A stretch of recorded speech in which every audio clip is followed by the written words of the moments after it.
Hey dear viewers, welcome back to Mr. Tech Fox. Now I'm gonna guide you how to add a speed meter like me on the PC. This is very simple. You can monitor your internet speed using it. Okay, so first of all, you need to open the Chrome browser and then you need to search on the search bar speed meter for PC, and then you will see many options here. You need to open this file net speed meter, and then a page will be opened here. You need to click on download button, and now it will redirect us to download this file, or it will redirect us to the store of Microsoft.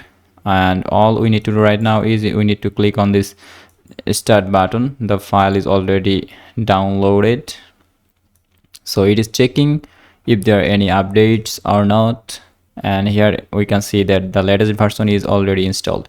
It means that I already installed it. So if you didn't install it, you can install it by clicking on here, and it will redirect you to the Microsoft Store, and from here you can download this file.